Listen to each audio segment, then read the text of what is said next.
అమ్మా లేదు నాన్న.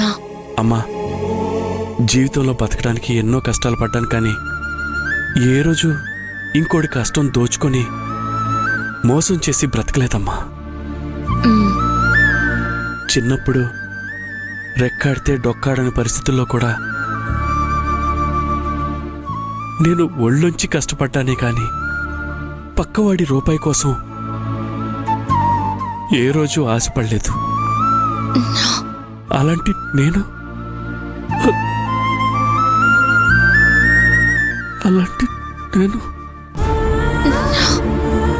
కూతురు పెళ్లి కోసం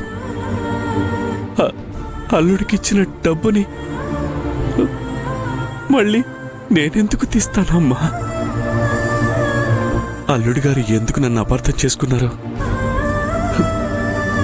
నాకు అర్థం కావట్లేదమ్మా. అమ్మా బాధతో గుండె బరువెక్కి ప్రాణం పోతున్నట్టుగా ఉందమ్మా. నాన్న, మీరు దేని గురించి ఆలోచించకండి. అన్నీ అవి సర్దుకుంటాయి నాన్న. సర్దుకోదమ్మా, మనమే సర్దుకునేలా చేయాలి. అమ్మా రేపు నేను స్వయంగా అల్లుడి గారిని కలిసి డబ్బు నేను తీయలేదని అర్థమయ్యేలా చెప్పి అల్లుడి గారితో మాట్లాడొస్తానమ్మా. అల్లుడి గారి మనసులో ఎలాంటి సందేహం ఉండకూడదు. అప్పుడే మీ ఇద్దరి మధ్య బంధం గట్టిపడుతుంది.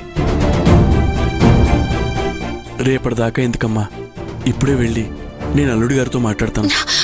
నాన్న వద్దు నాన్న.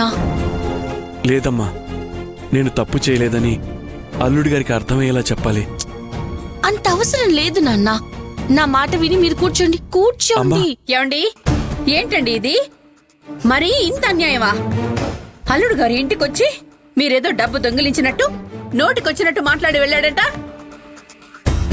కాబోయే మామగారిని పట్టుకొని అంత మాట అనడానికి వాడికి నోరెలా వచ్చిందండి? నేను అతన్ని ఊరికి వదిలిపెట్టను. ఏ రత్నవల్లి, మీకేం తెలీదు, మీరు ఊరుకోండి. ఏ అక్షయ,